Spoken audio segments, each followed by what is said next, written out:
The moulid is the gateway to the sea of love.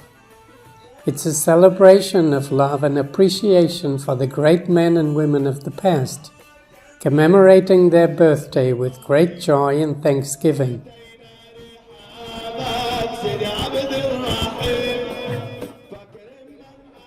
In Egypt, where the Sufi tradition remains strong, every town and city has its own patron saint who is buried there, and their tomb forms the hub that all the celebrations revolve around. It becomes a place of pilgrimage, and some tombs are located in very remote spots. Yet thousands converge on the tomb during the festival to pay homage and offer prayers, to ask for blessings or give thanks for those received, since baraka, or blessings, are a kind of spiritual currency in Sufism, and they flow in great abundance throughout the moulid.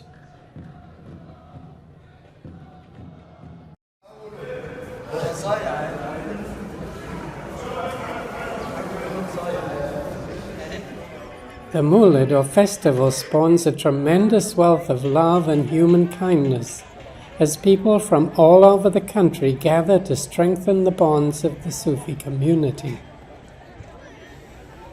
Together, their loving, peaceful energy radiates waves of generosity and abundance that deeply touches the heart.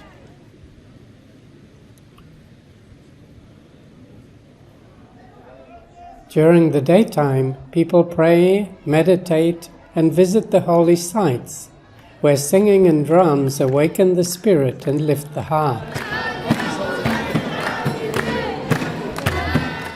Then spending time with Sufi brothers and sisters who've come from every part of Egypt, and together sharing blessings, nourishment, and endless cups of tea under the welcoming shelter of their tents. Many other ancient customs continue at the moulid, like tahtib or stick dance. It's a martial arts practice that survives from the earliest dynastic period.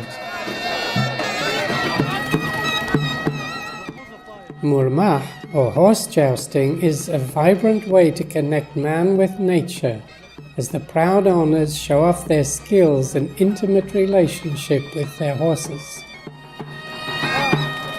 Many have also been trained to dance to the piercing music of the muzmar.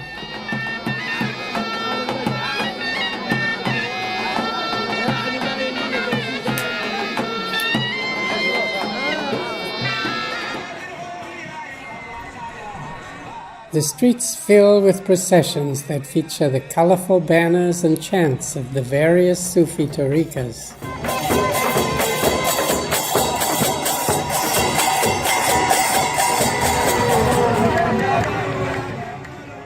A symbolic casket of the sheikh may be carried by camels.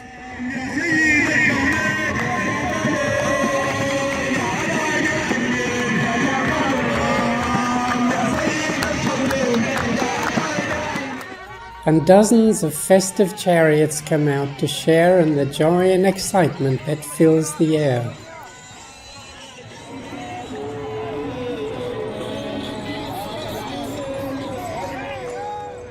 Everywhere traders come to sell their wares, like souvenirs of the sheikhs, incense and fragrant oils.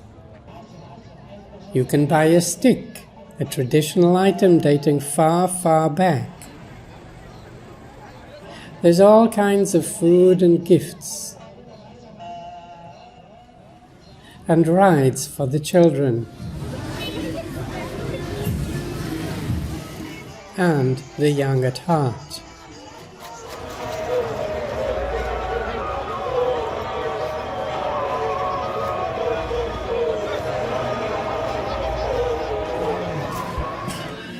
As evening draws on, sheikhs from near and far take to the stage with their musicians, and the dervishes gather around them for the ritual zikr to begin.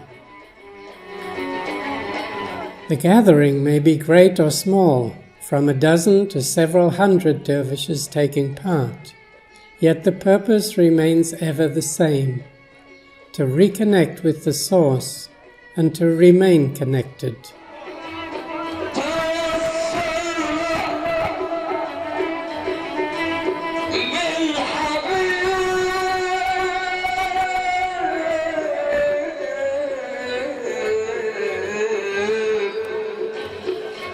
The supreme sound of the human voice leads the way, as sacred words and sounds uttered by the Sheikh take the dervish on a magic carpet ride beyond time and space.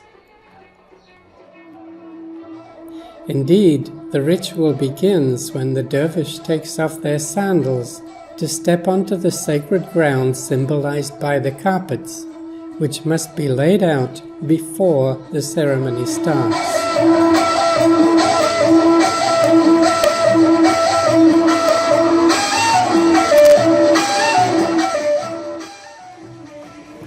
The lead vocalist for the ritual is a sheikh or sheikha, as both men and women can take this role, and they usually improvise on a theme of a saintly figure, often the one whose festival it is, or use verses from one of the great Sufi poets.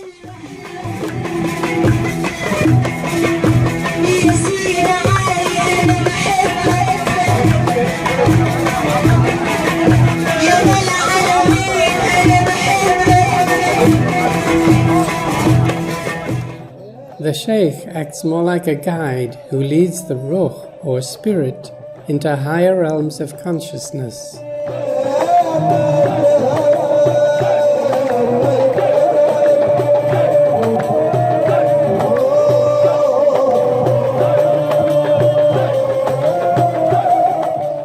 Percussion sets the beat, with tambourines and various drums, typically made of a wooden frame with an animal skin stretched over it. All are beaten with the hands to create a basic rhythm corresponding to the beating of a pulsating heart.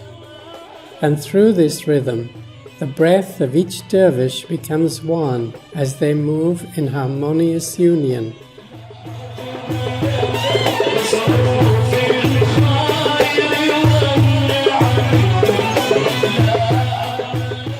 The ney or reed flute is basically a length of hollow cane whose sound is formed by the breath passing through it. Air corresponds to the ethereal nature of the spirit and all of its most subtle nuances.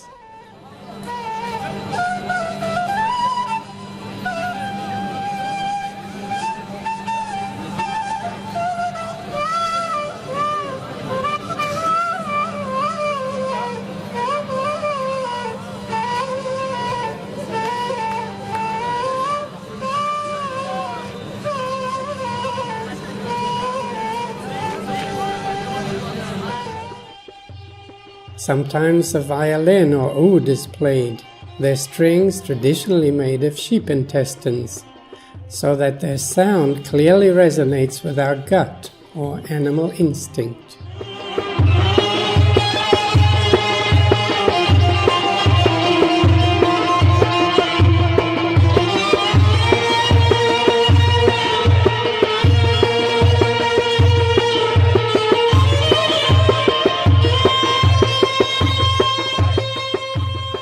These sounds created by air and earth form a wave that lifts the magic carpet off the ground as each one sets out on their mystical journey.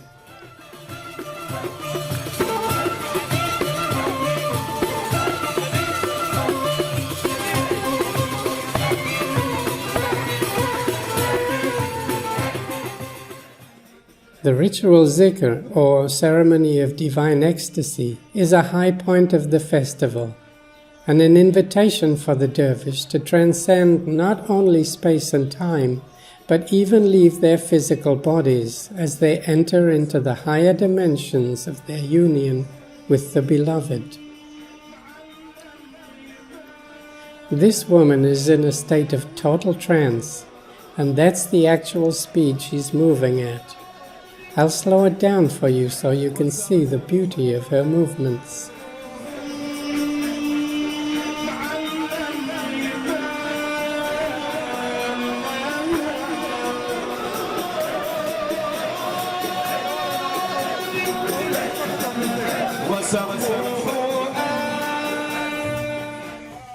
At birth we emerge from the ammonian waters of the womb into the realm of air. We are completely engulfed in it, although any awareness of that quickly fades. Yet, when immersed in water, especially mineral water at a thermal bath, we feel its warm sensuality lovingly embracing every pore of our skin. This all-pervading loving caress is exactly what the divine breath of the All-Merciful feels like, and it is none other than the air we breathe every moment of our lives. Called the Nafas al-Rahman by the great Sheikh Ibn Arabi, it is the vast sensual ocean in which the dervishes drown in a sea of love. This state of fana, which is the letting go of your physical body to become one with everything in the universe, is thus created by the unification of the breath, the movements, and the mind through the words and sounds created by the Sheikh and his musicians. It is the dance of life. It is the divine union with the beloved mentioned so often in Sufi poetry. It is total liberation from all material bonds and illusions. Won't you join the dance?